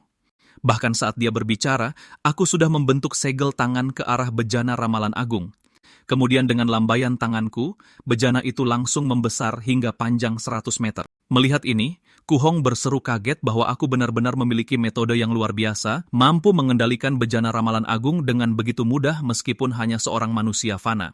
Aku bilang ini hanya trik kecil, tidak perlu disebutkan. Setelah mengatakan ini, aku memberi isyarat agar Daok Xuanzi ikut denganku untuk mengambil metode kultivasi. Beberapa hari kemudian, mereka bersiap untuk mengucapkan selamat tinggal dan pergi karena mereka tidak memiliki banyak batu roh yang tersisa dan tinggal lebih lama berisiko kultivasi mereka menurun. Kuhong mengatakan bahwa jika aku punya kesempatan untuk keluar, aku bisa menemukannya di kota sentuh langit di dalam pegunungan gugusan awan. Lalu dia memberiku gulungan kertas. Dia bilang ini adalah peta area dekat pintu keluar formasi pemutus keabadian yang digambar sesuai dengan persyaratanku. Setelah bertukar basa-basi lagi, keduanya berubah menjadi seberkas cahaya dan menghilang dari pandanganku. Di sepanjang jalan, Kuhong mengatakan bahwa meskipun aku memiliki kecerdasan yang cukup dan karakter yang hebat, umurku hampir habis. Dan bahkan jika aku kembali ke dunia kultivasi, aku tidak akan hidup lebih lama lagi. Dao Xuanzi di belakangnya mengatakan bahwa tanpa mencapai umur panjang, segalanya adalah ilusi. Bukankah mereka saling bertarung justru demi secercah kesempatan untuk hidup abadi itu? Pada titik ini, Kuhong bertanya dengan penasaran metode kultivasi apa yang diperoleh Dao Xuanzi. Dao Xuanzi tersenyum sedikit dan berkata, tidak mungkin itu metode kultivasi yang sama dengan yang ada di tangannya. Bukan begitu? Dia memberitahunya untuk yakin bahwa setelah kembali dan menerobos ke alam inti emas dan pengasingan, dia pasti akan memenuhi 3 hal yang dia janjikan untuk membantunya. Selama percakapan mereka, keduanya telah tiba di atas formasi pemutus keabadian. Dao Xuanzi bertanya apakah Kuhong berani mencoba menerobos karena kabut pelindung formasi belum menyebar. Kuhong tertawa terbahak-bahak dan berkata, kenapa dia tidak berani, lalu membentuk segel tangan dan melesat cepat ke bawah. Tidak lama setelah mereka pergi, aku mengemudikan bejana ramalan agung ke tempat ini. Aku sudah berumur 71 tahun ini. Penyebaran kabut berikutnya adalah 14 tahun lagi. Aku tidak bisa menunggu selama itu. Pada titik ini, tidak ada lagi yang bisa kupegang. Jadi hari ini, aku bersiap untuk menjelajah ke dalam formasi pemutus keabadian. Dengan pemikiran itu, aku mempercepat bejana ramalan agung dan terjun ke bawah. Di bawah jurang kehampaan, kabut tebal menyelimuti segalanya. Hamparan putih mengelilingiku, menciptakan sensasi yang sangat surreal. Tetapi tidak lama kemudian, rasanya seperti aku menabrak sesuatu. Bejana itu mulai bergetar hebat. Aku curiga ini adalah lapisan angin astral yang disebutkan Kuhong. Menurutnya, bilah angin ini dapat dengan mudah mencabik-cabik tubuh manusia. Bahkan kultivator tingkat pembangunan fondasi membutuhkan perisai spiritual. Setelah mengemudi dengan hati-hati selama setengah jam, aku menembus lapisan angin astral. Getaran itu akhirnya mereda dan di hadapanku muncul cahaya tak terbatas. Akhirnya, aku lolos dari formasi pemutus keabadian. Setelah mencapai dunia kultivasi, secara kebetulan aku mendapatkan metode kultivasi yang langka. Hanya dalam 1 abad, aku mencapai inti emas. Setelah itu, jalan kultivasiku menjadi lancar. 1000 tahun kemudian aku naik. Di alam abadi, aku mulai berkultivasi lagi dari tingkat terendah. Akhirnya aku menjadi kaisar abadi yang mendominasi alam tersebut. Lalu aku menerobos penghalang spasial dan naik ke alam dewa dimulai sebagai seorang rendahan. Selama lebih dari 10.000 tahun, aku berkultivasi hingga ke alam Raja Dewa, menjadi eksistensi terkuat di alam dewa. Setelah menahan kesulitan yang tak terhitung jumlahnya, aku naik ke alam dewa primordial, menjadi penjaga gerbang rendahan. Pada saat ini, aku tersentak bangun, menyadari itu semua hanyalah mimpi. Kapalku telah terbalik sepenuhnya. Menurut petaku Yuhong, aku telah meninggalkan sarang cahaya ilusi dan mencapai tingkat ketiga formasi, sarang terbalik. Sepertinya kapal ramalan agung secara otomatis menjauh dari lapisan cahaya ilusi. Itulah sebabnya aku sadar kembali. Aku menyadari bahwa saat aku pingsan di lapisan cahaya ilusi, kapal itu menavigasi dirinya sendiri ke lapisan terbalik. Mungkin aku bisa membiarkan kapal ramalan agung mengemudikan dirinya sendiri sementara aku hanya menyediakan tenaga. Sebuah intuisi yang tak bisa dijelaskan terpancar dari kapal ramalan agung memberitahuku kemana harus pergi. Aku mengikuti panduannya dan mempercepat. Mengikuti panduan itu, aku dengan mulus melewati lapisan keempat, lapisan api yang mengalir. Berikutnya adalah lapisan kelima, lapisan es yang dalam. Lalu lapisan keenam, lapisan badai petir. Di luar lapisan badai petir adalah lapisan kegelapan. Menurut Kuhong, lapisan ini tidak memiliki bahaya nyata, hanya kegelapan tak berujung. Pada saat ini, kegembiraan bahkan tidak bisa menggambarkan perasaanku. Setelah 6 reinkarnasi yang berlangsung selama ratusan tahun, akhirnya aku akan meninggalkan tempat ini. Tapi detik berikutnya, sebuah mulut menganga menerjang ke arah kapal ramalan agungku. Dalam keputusasaan, aku mengaktifkan reinkarnasi untuk mengakhiri kehidupan ini. Aku tidak bisa melihat dengan jelas apa benda itu. Baik Kuhong maupun Dao Xuanzi tidak menyebutkan apapun seperti ini di sarang kegelapan. Meskipun aku gagal di langkah terakhir, keuntungan dari kehidupan ini jauh melebihi ekspektasi. Setelah memilih untuk mempertahankan kapal ramalan agung, aku memulai reinkarnasi ketujuhku. Di tahun jangkar keempat, aku diam-diam membawa pengikut terpercayaku ke makam Qian Hong. Kali ini, aku menggunakan semprotan yang mengandung miasma fana abadi untuk perlahan-lahan mengikis kekuatan di dalam sel sisa jejak. Dengan cara ini, itu tidak akan hancur dan aku bisa mengisinya. Setelah menunggu 15 tahun lagi hingga kabut menghilang, aku sekali lagi mengemudikan kapal ramalan agung ke dalam formasi pemutus keabadian. Aku dengan cepat melintasi beberapa lapisan pertama dan mencapai lapisan kegelapan terakhir, tapi kali ini aku mencari-cari sangat lama tanpa melihat makhluk dari sebelumnya.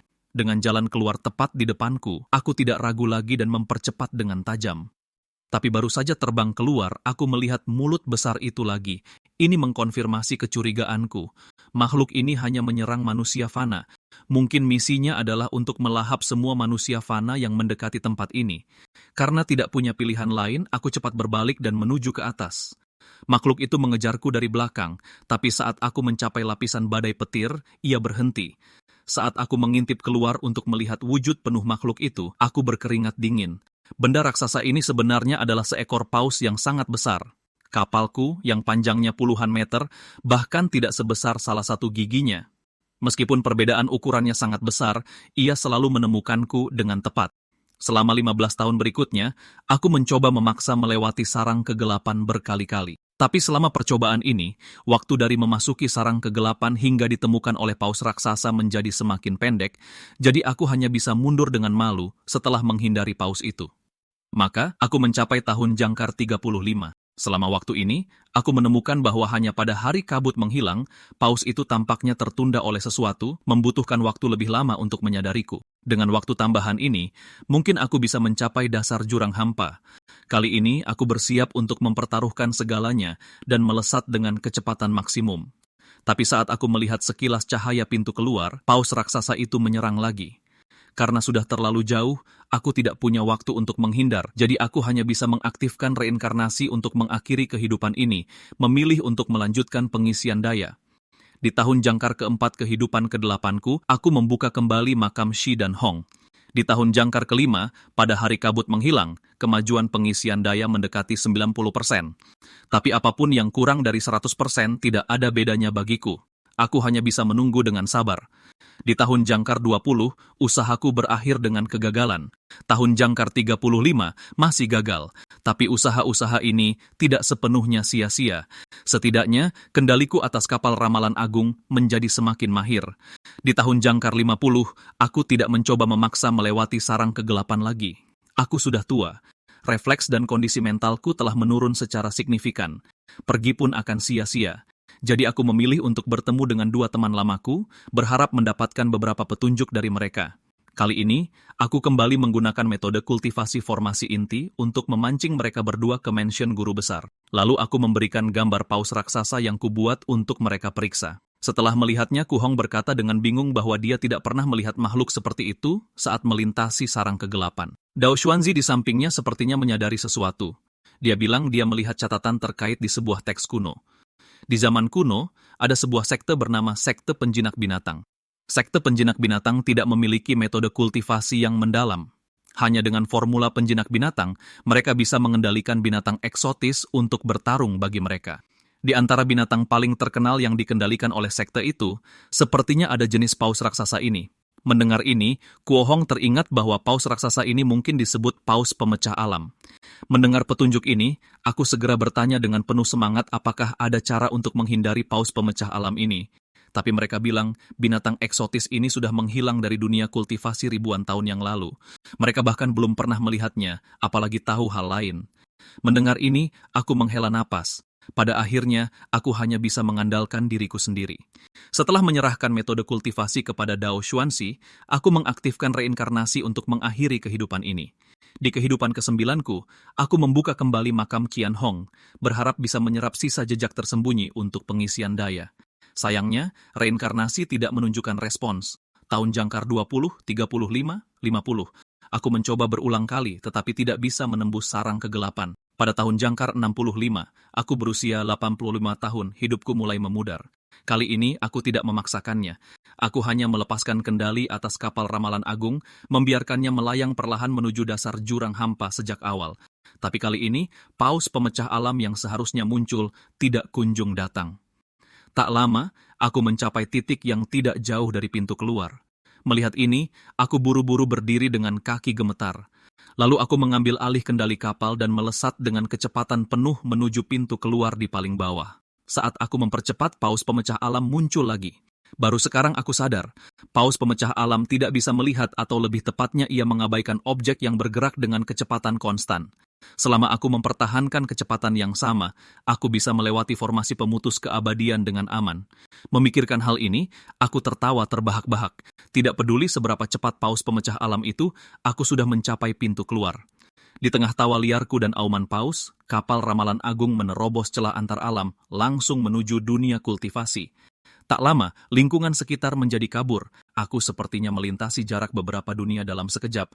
Di bawah tekanan besar, darah mengalir dari hidung dan mataku, tapi aku tidak menghiraukannya. Melihat kembali ke formasi pemutus keabadian, sudut pandangku naik jauh lebih tinggi. Pada saat ini, aku menyaksikan pemandangan yang tak akan pernah kulupakan.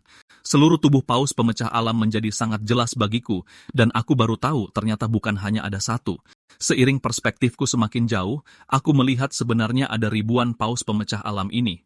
Mereka berenang bebas di ruang gelap yang melayang di kehampaan, dan tanah pemutus keabadian tempat asalku semakin menjauh dari dunia kultivasi ini. Kali ini, aku akhirnya berhasil keluar dari wilayah ini dan akhirnya melihat dunia kultivasi yang kuimpikan. Bisa melihat pemandangan ini sebelum mati, hidup ini tidak sia-sia. Jadi sebelum menghembuskan napas terakhirku, aku mengaktifkan reinkarnasi. Setelah 9 reinkarnasi yang membentang hampir 500 tahun, aku akhirnya menyentuh ambang batas kultivasi. Sesuai rencana awalku, aku ingin mempercepat proses pengisian daya. Tapi setelah melihat daftar item yang bisa dipilih, aku ragu-ragu. Karena kali ini, sisa prasasti itu masih tersedia. Setelah memikirkannya, aku memilih untuk mempertahankannya. Ini akan membuktikan hipotesis yang kumiliki.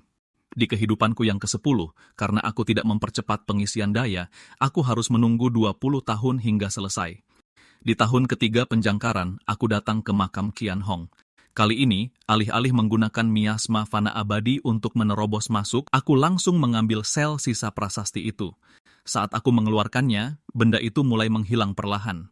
Sementara itu, formasi yang diciptakan oleh sel sisa prasasti di dalam makam Qian Hong menjadi jauh lebih kuat. Ini mengkonfirmasi kecurigaanku. Benda-benda mistis di dunia ini memiliki keunikan. 2 benda mistis yang identik tidak bisa ada bersamaan. Namun melalui kekuatan reinkarnasi, aku menciptakan satu lagi yang identik begitu saja. Akibatnya adalah kedua benda itu secara spontan menyatu dan akhirnya menjadi satu. Lalu aku memerintahkan bawahanku untuk menerobos masuk ke makam dengan semprotan miasma fana abadi. Kali ini, butuh usaha yang cukup besar untuk mengurangi kekuatannya secara bertahap. Di dalam makam, penampilan sel sisa prasasti itu tidak banyak berubah. Hanya terlihat sedikit lebih tidak rusak, tapi reinkarnasi masih tidak bisa menyerapnya. Sepertinya prasasti itu perlu diperbaiki lebih sempurna. Lalu aku menyimpan prasasti sisa yang telah ditingkatkan ini di dalam kapal ramalan agung sebagai bekal perjalananku ke dunia kultivasi. Pada tahun penjangkaran ke-20, saat reinkarnasi hampir terisi penuh, aku membersihkan habis-habisan pejabat korup dan tuan tanah yang kejam. Lalu aku mengantongi emas, perak, dan permata yang mereka kumpulkan selama beberapa generasi. Lagi pula, di dunia kultivasi, aku masih harus berurusan dengan manusia fana. Kekayaan harus disiapkan terlebih dahulu. Selain kekayaan, makanan juga penting, tapi biji-bijian adalah fondasi negara. Terlebih lagi, aku meminta terlalu banyak. Para pejabat mengajukan surat peringatan sebagai bentuk pertentangan. Aku tidak membuang-buang kata. Di depan semua pejabat sipil dan militer, aku melayangkan kapal ramalan agung ke ukuran maksimalnya di atas istana.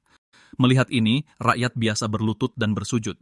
Para pejabat sipil dan militer menyaksikan cara yang luar biasa seperti itu, segera mengubah sikap mereka dan dengan antusias membantuku mengumpulkan biji-bijian. Dengan bantuan aktif para pejabat dan setelah menyingkirkan lebih banyak pedagang korup, kapal ramalan agung akhirnya terisi penuh. Dengan semua urusan selesai dan tidak ada ikatan lagi di dunia fana, aku mengemudikan kapal ramalan agung sekali lagi di atas jurang kehampaan. Lalu aku menghabiskan beberapa jam untuk keluar dari tanah pemutus keabadian. Tapi kali ini setelah muncul, aku melihat lautan tak berujung. Ini membuatku bingung. Terakhir kali aku muncul, aku jelas melihat jajaran pegunungan yang tumpang tindih. Aku membuka peta Kuhong tapi tidak bisa menemukan lokasi lautan itu. Tanpa daya, aku hanya bisa melakukannya selangkah demi selangkah, berharap menemukan daerah berpenghuni sebelum kesadaran spiritual dan kapal ramalan agung habis. Setelah memilih arah, aku mengemudikan kapal sambil mencari jejak peradaban di mana-mana. Lautan ini benar-benar luas dan tak terbatas. Aku terbang selama 7 hari 7 malam tanpa melihat tanda-tanda permukiman manusia. Setelah belasan hari lagi, kecepatan kapal menjadi semakin lambat. Jelas sekali kapal ini kehabisan tenaga. Tepat saat aku kehabisan akal, siluet sebuah kapal akhirnya muncul samar-samar di laut yang jauh. Tapi saat aku mengangkat teleskop, aku menemukan itu adalah kapal yang sedang tenggelam. Kapal mereka sepertinya telah diserang. Salah satu dari mereka memberitahu semua orang untuk tidak panik. Dia sudah mengirim sinyal ke seorang master abadi. Mendengar kata-kata master abadi, jantungku berdebar. Cepat-cepat menyimpan kapal ramalan agung dan berenang di bawah air untuk bergabung dengan mereka. Bersama mereka, aku berpura-pura di ambang kematian, berteriak agar master abadi menyelamatkan kami. Tak lama kemudian, sesosok muncul di langit, tapi sepertinya ada teknik abadi yang membuat kami tidak bisa melihat wajah orang ini dengan jelas. Terlebih lagi, saat orang ini muncul, semua orang di sekitar menjadi tidak bisa mengeluarkan suara. Lalu dengan sedikit mengangkat jari, kapal sepanjang lebih dari 100 meter itu perlahan tegak kembali di depan tatapanku yang tercengang. Seluruh kapal terangkat dari air, dan lubang besar di lambungnya memperbaiki diri dengan kecepatan yang terlihat. Akhirnya, dengan lambaian tangan, semua orang yang ada di air terlempar ke atas kapal. Setelah melakukan semua ini, Master Abadi melayang di atas kapal dan bertanya siapa yang mengirim sinyal. Satu orang segera maju, berlutut di tanah dan berkata bahwa itu adalah hamba yang rendah hati ini, Su Changyu. Master Abadi bertanya kepada semua orang, apakah mereka mengerti aturannya. Begitu kalian sampai di tujuan, semuanya tidak ada hubungannya denganku. Aku belum pernah melihat kalian, dan aku tidak tahu siapa kalian. Mengerti? Su Changyu buru-buru berkata, hamba mengerti. Setelah menerima jawaban yang memuaskan, Master Abadi melambaikan tangan lagi. Kapal itu mulai melaju kencang ke suatu arah. Selama sisa perjalanan, Master Abadi berdiri di haluan tanpa mengucapkan sepatah kata pun. Semua orang di kapal juga terdiam dalam keheningan yang mencekam. Setelah setengah hari saat malam tiba, kami akhirnya melihat cahaya yang tersebar. Itu adalah pulau yang terlihat cukup makmur. Ratusan kapal besar ditambatkan di dermaga pulau, pemandangan yang cukup spektakuler. Tapi kapal kami tidak menuju ke dermaga. Sebaliknya kapal itu mengitari setengah pulau ke belakang, tiba di sebuah gua alami dengan sedikit kehadiran manusia. Setelah kapal berhenti, beberapa pria tegap berpakaian hitam mendekat untuk menerima kami. Pria-pria berpakaian hitam ini bertindak seolah-olah mereka tidak bisa melihat Master Abadi, hanya menggiring semua orang dari kapal. Lalu mereka membawa semua orang ke sebuah aula besar, memberitahu kami akan tinggal di sini malam ini. Makanan telah disiapkan di aula untuk kami ambil sendiri. Besok, seseorang akan membawa kami untuk mendaftarkan identitas kami. Setelah memberikan instruksi ini, para pria berpakaian hitam itu berbalik dan pergi. Setelah mereka pergi, seorang pria berkata betapa sialnya kita bertemu dengan serangan monster laut. Hampir 100 orang berangkat, dan sekarang kurang dari setengahnya yang selamat. Yang lain berkata dia tidak tahu apa yang dipikirkan ayahnya, bersikeras mengirimnya ke sini untuk berkultivasi, padahal di rumah sangat nyaman. Pria itu berkata di tanah airnya, dia setidaknya adalah putra pangeran penenang selatan. Kekayaan dan kemuliaan tak ada habisnya. Su Changyu maju dan berkata, mengapa membicarakan hal-hal seperti itu sekarang? Setiap keluarga membayar harga yang sangat mahal untuk mengirim kalian ke sini. Daripada mengeluh, berlatihlah dengan sabar.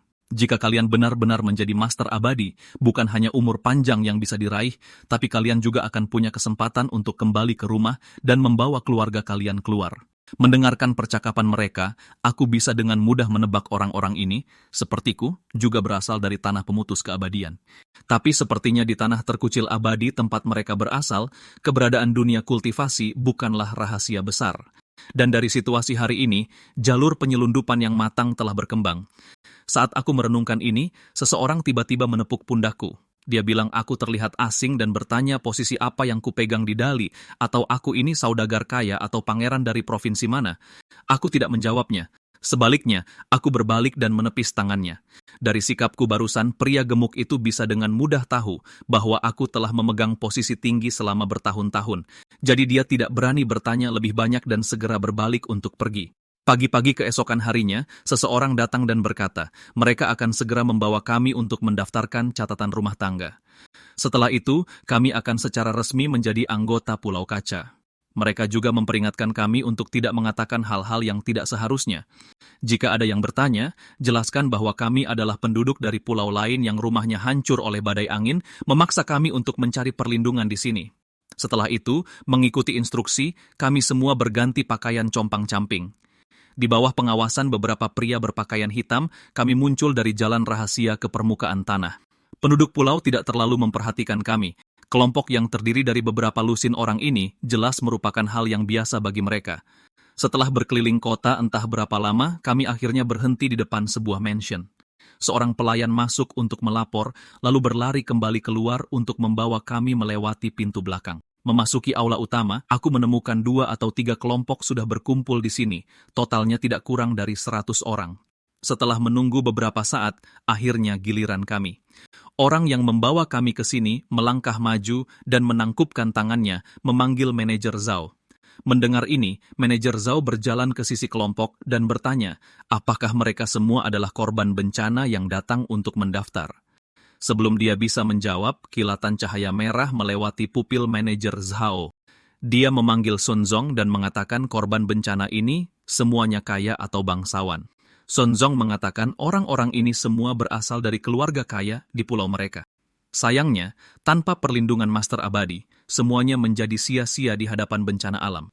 Sambil berbicara, dia mengeluarkan sesuatu yang berkilauan dengan cahaya keemasan dari dadanya dan menyelipkannya ke tangan manajer Zhao. Setelah melihat benda berkilauan itu, manajer Zhao mengatakan badai angin memang sering terjadi akhir-akhir ini. Untungnya, Master Abadi dengan murah hati memerintahkan kami untuk membantu para korban bencana.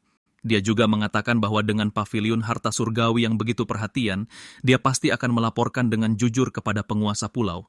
Ketika Master Abadi memberikan hadiah, kau pasti akan mendapatkan bagianmu.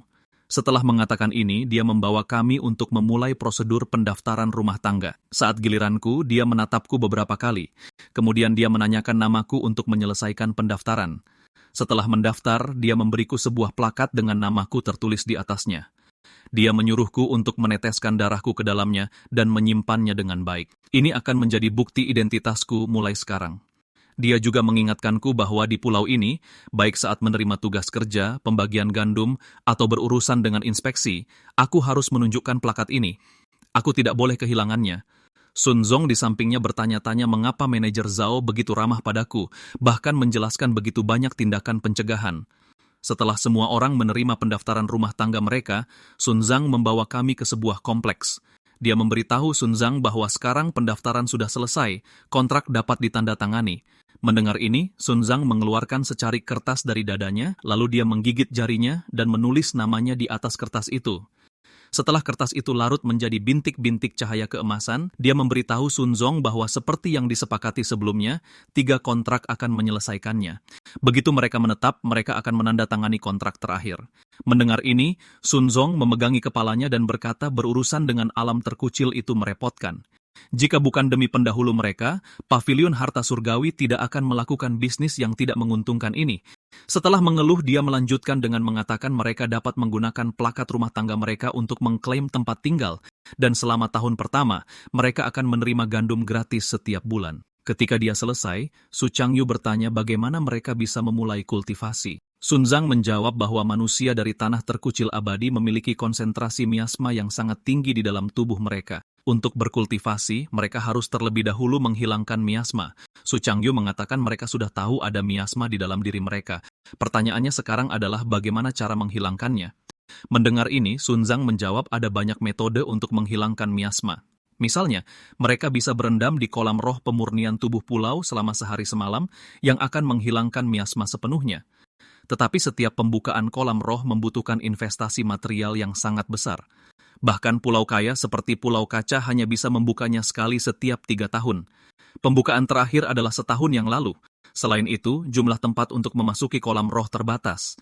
Orang luar seperti mereka tidak punya koneksi dan tidak bisa bersaing dengan penduduk asli pulau. Setelah mendengar ini, Su Changyu bertanya tentang metode lain. Sun Zhang melanjutkan, mengatakan metode kedua adalah mengolah mantra pembersihan hati kuning yang mendalam. Dikombinasikan dengan obat-obatan tertentu seiring waktu, ini juga dapat menghilangkan miasma. Tapi metode ini umumnya memakan waktu 5 atau 6 tahun untuk berhasil. Keuntungannya adalah sangat stabil dan tidak memerlukan harga khusus. Mendengar butuh 5 atau 6 tahun, Su Changyu mengepalkan tinjunya lebih erat. Kemudian dia dengan mendesak bertanya apakah ada metode lain. Mendengar ini, ekspresi Sun Zong segera menjadi serius. Dia mengatakan metode ketiga adalah berpartisipasi dalam eksperimen manusia. Beberapa master abadi di sini sangat tertarik dengan miasma di dalam diri manusia. Setiap tahun mereka memilih sukarelawan dari manusia fana di pulau untuk dijadikan subjek uji. Para master abadi menggunakan metode khusus untuk mengekstrak miasma dari subjek uji untuk penelitian. Meskipun ini hanya membutuhkan beberapa bulan untuk menguras semua miasma, prosesnya sangat menyakitkan. Kebanyakan orang tidak bisa menahannya dan kehilangan akal sehat sebelum miasma benar-benar terkuras. Mendengar ini, wajah Su Changyu menjadi gelap tapi dia masih bertanya dengan pelan apakah ada metode lain. Sun berkata keturunan fana langsung dari para master abadi dapat menggunakan harta langka untuk menempa kembali tubuh mereka. Ini tidak hanya menghilangkan miasma, tetapi juga dapat meningkatkan kultivasi.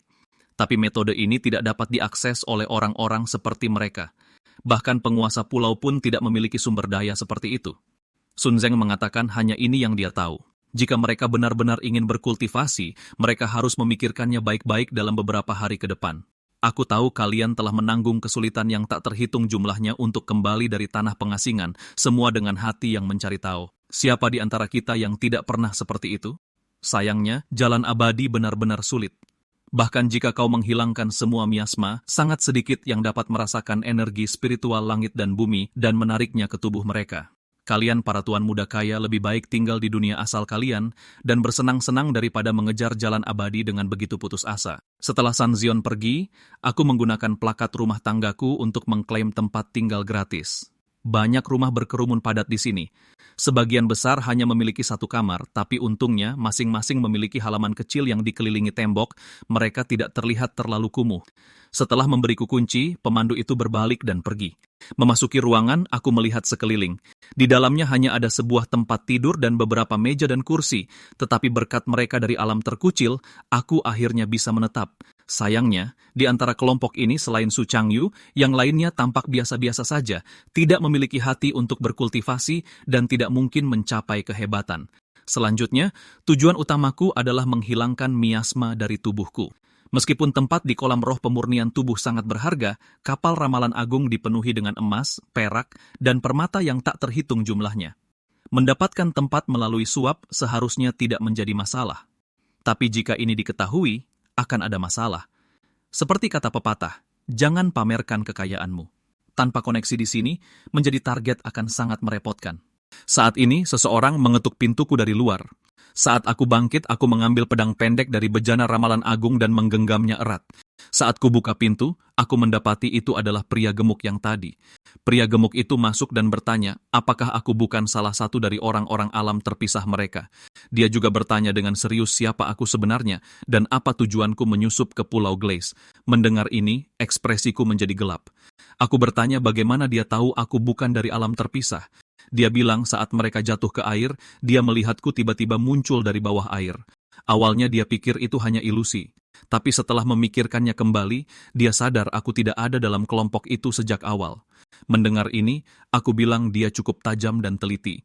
Pria gemuk itu langsung bersemangat mengatakan selain dia, orang-orang bodoh lainnya bahkan tidak menyadari ada orang tambahan. Aku bertanya, apakah benar tidak ada orang lain yang menyadarinya?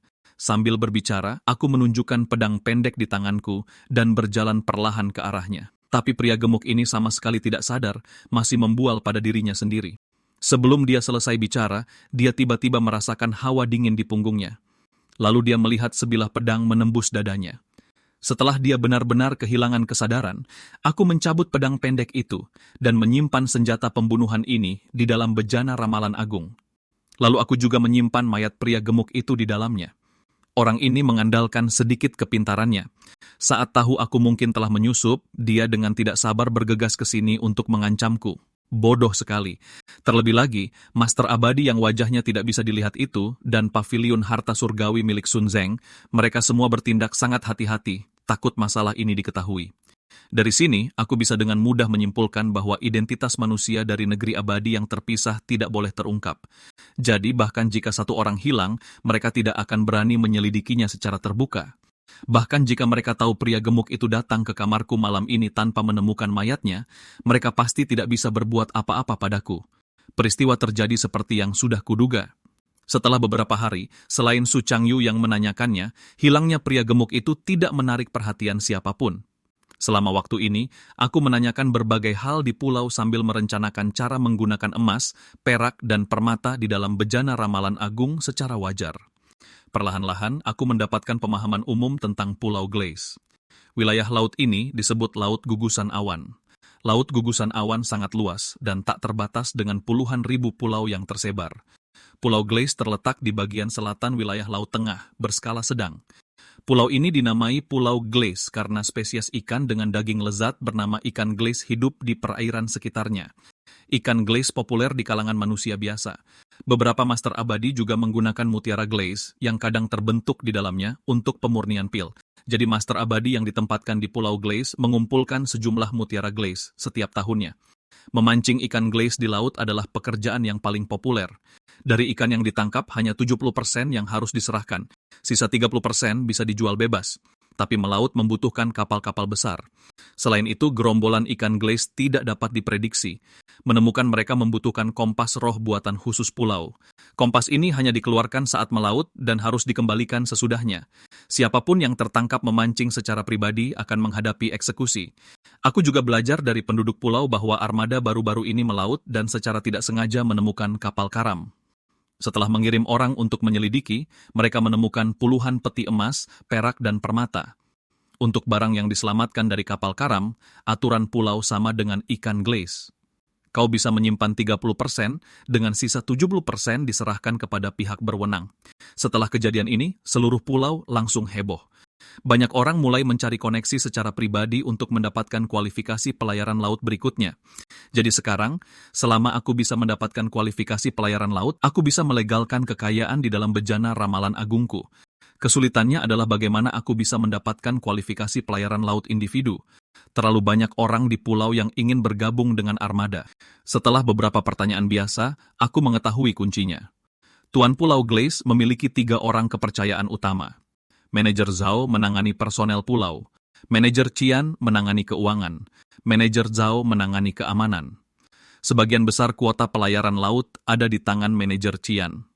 Manajer Zhao dan manajer Zhou selalu ingin ikut campur, tetapi manajer Qian mempertahankan kontrol yang kuat hanya mengizinkan mereka 1 atau 2 armada. Pada hari pendaftaran, sikap manajer Zhao terhadapku berbeda dari yang lain. Bahkan sekarang, aku tidak tahu kenapa. Kurasa mungkin aku bisa bertemu dengan manajer Zhao ini. Jadi keesokan harinya, aku pergi ke paviliun harta surgawi, berharap bisa mendekati manajer Zhao melalui jalur Sunzong. Tapi tak disangka, orang-orang berbaju hitam di luar menolak permintaanku dengan cukup tegas. Ini membuatku sangat bingung. Paviliun harta surgawi adalah tempat bisnis. Bagaimana mereka bisa menolak orang tanpa melihatnya terlebih dahulu? Terlebih lagi, orang-orang berbaju hitam ini menolakku bahkan tanpa masuk untuk bertanya. Mereka sepertinya sudah tahu siapa aku. Mungkinkah sesuatu terjadi dengan orang-orang alam terpisah yang menyebabkan Sunjang berbalik sepenuhnya melawan mereka? Setelah kembali dan bertanya-tanya, aku tahu apa yang terjadi. Su Changyu, untuk menghilangkan miasmanya dengan cepat, dengan tegas, memilih menjadi subjek uji coba. Sebelum pergi, dia menandatangani namanya di sisa kontrak itu. Dengan demikian, ketiga kontrak terpenuhi, dan kontrak itu benar-benar menghilang. Orang-orang alam terpisah itu tidak lagi memiliki hubungan dengan paviliun harta surgawi. Setelah mendengar ini, aku berkata aku tidak pernah menyangka Su Changyu akan begitu teguh. Pria ini bilang dia sudah menasihati Su Changyu, tapi orang itu tidak mau mendengarkan. Dia juga bilang jika bukan untuk menyelamatkan adiknya yang sakit parah, Su Changyu tidak akan begitu putus asa. Setelah mendengar ceritanya, aku berpikir, meskipun Sun Zong memilih untuk menghindariku, aku tidak akan menyerah begitu saja. Hari itu ketika dia pergi, dia mengucapkan kata-kata penghiburan kepada Su Changyu. Dari sini, dia sepertinya bukan orang jahat. Sikap dinginnya tadi mungkin karena dia tidak ingin terlalu banyak berhubungan dengan manusia dari negeri abadi yang terpisah. Jadi keesokan harinya, aku datang lagi ke paviliun harta surgawi. Pria berbaju hitam itu langsung mengutuk begitu melihatku, bertanya apakah aku cari mati. Mendengar ini, aku dengan tenang berkata, aku datang ke paviliun harta surgawi untuk berbisnis. Kalian bahkan tidak membiarkanku melewati pintu sebelum mengusirku. Apakah ini cara paviliun harta surgawi memperlakukan tamu? Kata-kataku langsung menarik perhatian orang yang lewat. Melihat ini, pria berbaju hitam itu berkeringat dingin. Saat semakin banyak orang berhenti di luar, pria berbaju hitam itu dengan pasrah pergi melapor lalu membawaku masuk. Dia membawaku ke ruang tamu dan menyuruh seorang pelayan menyajikan teh untukku. Setelah mengambil cangkir teh dan menyesapnya, tanpa sadar aku memujinya sebagai teh yang luar biasa. Saat ini, Sun Zong masuk dan berkata, ini adalah teh naga batu giok agung yang tumbuh di sekitar lubang vulkanik bawah laut dekat Pulau Giok Agung. Sekarang dengan hancurnya Pulau Giok Agung, teh naga batu giok agung ini untuk sementara menjadi sangat langka. Mendengar ini, aku meletakkan cangkir teh dan berkata, aku mendapat keuntungan dari kemurahan hati tetua Sun. Sun Zong berjalan ke arahku dan berkata dia sudah memenuhi kewajibannya terkait Dali. Dia bertanya kenapa aku masih mencarinya. Aku bilang dia salah.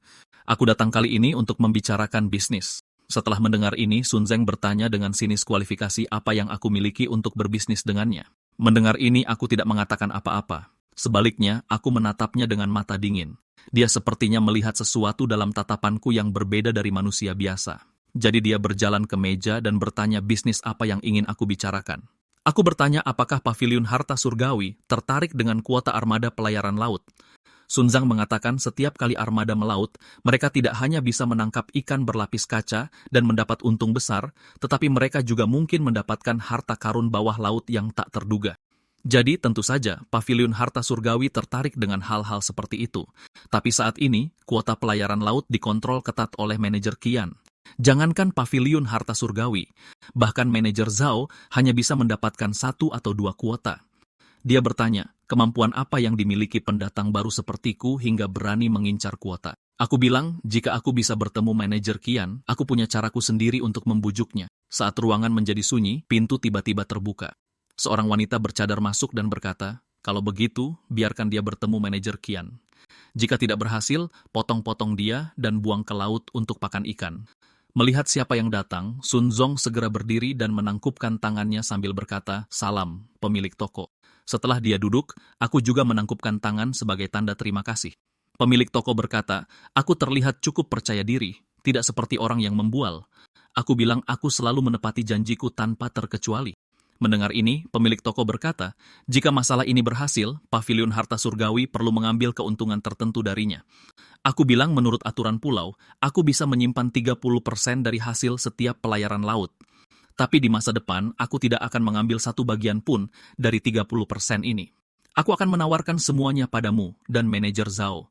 Setelah mendengar ini, pemilik toko bertanya dengan bingung, Untuk apa aku bersusah payah melakukan semua ini? Aku bilang aku ingin satu tempat untuk masuk ke kolam roh pemurnian tubuh. Kedua orang di seberangku membeku setelah mendengar ini. Kemudian pemilik toko memegangi perutnya dan tertawa terbahak-bahak. Dia bilang di usiaku, aku masih ingin berkultivasi seperti anak muda. Akhirnya, baru setelah dia tertawa sampai lemas, dia berhenti. Setelah dia benar-benar berhenti, aku dengan tenang berkata, aku hanya mencari umur panjang, tidak akan menyesal bahkan sampai mati. Mendengar ini, pemilik toko berhenti sejenak dan menatapku lagi. Kemudian dia menarik ekspresi main-mainnya dan berkata dia setuju. Saat aku akan pergi, pemilik toko berkata, setelah menentukan tanggal, dia akan mengirim seseorang untuk memberitahuku. Aku memberitahu mereka bahwa aku tinggal di gedung 6, rumah 7 di luar kota, lalu berbalik untuk pergi. Setelah aku pergi jauh, Sun Zong berkata bahwa tempat di kolam roh pemurnian tubuh itu tidak mudah didapat. Pemilik toko berkata meskipun persaingan setiap tahun sangat ketat, paviliun harta surgawi bukannya tidak mampu bersaing. Jika orang ini benar-benar bisa mengamankan armada pelayaran laut hanya dalam 5 tahun, keuntungan armada itu akan setara dengan satu tempat. Masalah ini murni keuntungan tanpa kerugian. Pada titik ini, dia berhenti sejenak. Lalu dia berkata, mata orang itu terlihat cukup menakutkan. Dalam perjalanan pulang, aku melewati sebuah apotek dan membeli mantra pembersih hati kuning mendalam dan ramuan obat yang cocok. Bahkan jika semuanya berjalan lancar, masih ada 2 tahun sampai kolam roh pemurnian tubuh dibuka. Selama waktu ini, sebaiknya aku mencoba berkultivasi untuk melihat hasilnya. Mungkin bakatku luar biasa, dan aku tidak akan butuh 2 tahun untuk menghilangkan miasma sendiri. Selama beberapa hari berikutnya, aku tinggal di kamarku untuk beristirahat. Siapa sangka sebelum menunggu undangan manajer Zhao, aku mendengar berita yang mengejutkan. Su Changyu telah meninggal. Ketika tubuhnya kembali, yang tersisa hanyalah gumpalan daging yang terpelintir, penampilannya sama sekali tidak seperti manusia. Benar-benar mengerikan untuk dilihat. Orang-orang dari alam terputus ini baru saja tiba dan bahkan tidak bisa mengumpulkan cukup uang untuk membeli sebidang tanah makam. Mereka sedang mempersiapkan pemakaman laut. Aku tidak tega dan memberikan sejumlah uang agar Su Changyu bisa dimakamkan dengan layak. Pewaris pangeran penakluk selatan dari alam terputus ini, Xiao Hang, menangis dengan menyedihkan. Tapi aku tidak merasakan sesuatu yang khusus, hanya sedikit melankolis. Su Changyu berperilaku baik dan memiliki kemauan yang sangat kuat. Meskipun bukan jenius sekali dalam seabad, dia jelas bukan orang biasa. Namun bahkan orang seperti itu tidak bisa melewati prasyarat menghilangkan miasma ini. Jalan kultivasi tampaknya lebih sulit dari yang dibayangkan. Kemudian, saat mengolah mantra pembersih hati kuning mendalam, aku merasakan lebih dalam lagi betapa sulitnya kultivasi. Aku juga menyadari bahwa aku juga tidak terlalu berbakat. Selama hampir sebulan, aku tinggal di dalam ruangan setiap hari mengolah mantra ini. Umumnya, bahkan orang dengan bakat biasa-biasa saja menunjukkan peningkatan yang jelas dalam energi dan kecepatan berpikir setelah setengah bulan berlatih. Tapi selama sebulan penuh ini, aku belum merasakan perubahan apapun. Setelah setengah bulan lagi, aku akhirnya menerima kabar dari paviliun harta surgawi. Aku mengikuti pria berpakaian hitam ke salah satu halaman pribadi paviliun harta surgawi. Melihat punggung manajer Zhao, aku segera melangkah maju dan menangkupkan tangan untuk memberi salam. Manajer Zhao berkata, dia mendengar dari orang-orang paviliun harta surgawi bahwa aku mencari kuota pelayaran armada laut. Dia bilang seleraku cukup besar, tapi bertanya-tanya apa yang aku andalkan. Aku bilang armada yang melaut pada akhirnya hanya mencari kekayaan. Aku bertanya-tanya apa pendapat manajer Zhao tentang membandingkan keuntungan dari menangkap ikan berlapis kaca versus langsung menyelamatkan harta dari bangkai kapal di bawah laut. Manajer Zhao mengatakan beberapa pelayaran laut biasa hampir tidak sebanding dengan satu penemuan harta karun. Bagaimana mungkin keberuntungan seperti itu terjadi setiap saat? Itu hanya terjadi beberapa kali dalam lebih dari 10 tahun. Setelah dia selesai, aku berkata bagaimana jika armada yang aku pimpin bisa membawa kembali harta karun tertentu setiap pelayaran. Setelah mendengar ini, kilatan cahaya merah melewati pupil manajer Zhao lagi. Lalu dia bergumam pada dirinya sendiri bahwa aku sebenarnya tidak berbohong. Mendengar ini, aku sangat terkejut dan bertanya bagaimana dia yakin aku tidak berbohong. Manajer Zhao mengatakan sejak kecil, dia memiliki mata anomali yang bisa membedakan kebenaran dari kebohongan. Baru saja ketika aku berbicara, dia melihatku memancarkan cahaya putih lembut, membuktikan kata-kataku benar dan niatku tidak jahat. Aku terkejut pada awalnya bahwa hal seperti itu ada. Lalu aku bertanya, apakah sikapnya yang sedikit berbeda terhadapku pada hari pendaftaran berarti dia melihat sesuatu? Manajer Zhao mengatakan, dia melihat aku bukan dari keluarga kaya biasa, dan tanganku berlumuran banyak darah. Jelas bukan orang biasa. Alasan dia begitu sopan padaku hanyalah untuk menjalin hubungan baik secara sambil lalu. Mendengar ini, aku berkata bahwa pada hari pendaftaran, Sun Zeng mengatakan kita semua adalah korban bencana. Anda pasti melihat yang sebenarnya, benar? Manajer Zhao mengatakan itu tidak masalah. Dengan adanya para master abadi yang ditempatkan di pulau ini, tidak perlu takut akan adanya masalah. Selama mereka menjaga sikap, tidak akan terjadi apa-apa pada manusia selundupan ini. Selain itu, mengumpulkan korban bencana adalah perintah dari para master abadi. Bagaimana mungkin mereka mempersulit Sun Zeng yang membawa begitu banyak korban bencana ke Pulau Glace? Setelah bercakap-cakap, aku bertanya, apakah dia bisa mempertimbangkan permintaan kuota pelayaran lautku? Manajer Zhao duduk dan berkata sebagai pendatang baru tanpa koneksi, memberiku armada secara langsung pasti akan menimbulkan banyak ketidakpuasan. Setelah hening sejenak, dia berkata lain kali saat melaut, aku harus mengikuti armada terlebih dahulu. Jika benar seperti yang kukatakan, harta karun bisa diselamatkan setiap saat, maka dalam beberapa pelayaran, para kru akan yakin. Kemudian aku bisa secara sah mengambil alih komando armada. Mendengar ini, aku memberi isyarat dan berkata bahwa pertimbangan manajer Zhao sangat matang. Segera, Sun Zong menyampaikan masalah ini kepada pemilik toko. Pemilik toko sangat terkejut setelah mendengarnya. Dia tidak percaya aku bisa membujuk manajer Zhao semudah itu. Dia bertanya-tanya apakah orang tua ini tidak sedang membual dan benar-benar percaya diri untuk mengamankan armada. Sun Zong berkata, dia tidak tahu detail percakapannya. Jadi dia tidak tahu apa yang sebenarnya aku andalkan. Setelah mempertimbangkan sejenak, pemilik toko memerintahkan Sun Zong untuk mengantarkan akta halaman kosong di Jalan Timur kepadaku. Mendengar ini, Sun Jiang segera menanggapi dengan gelisah, mengatakan mereka memperoleh properti itu dengan biaya sangat besar khusus untuk menyuap manajer Qian. Sekarang mereka memberikannya begitu saja kepada pendatang baru ini. Dia mengusulkan untuk menunggu sampai armada benar-benar diamankan sebelum membuat komitmen seperti itu. Pemilik toko mengerutkan kening dan menyuruhnya untuk mengikuti perintah saja. Pada saat armada benar-benar diamankan, hanya sebuah,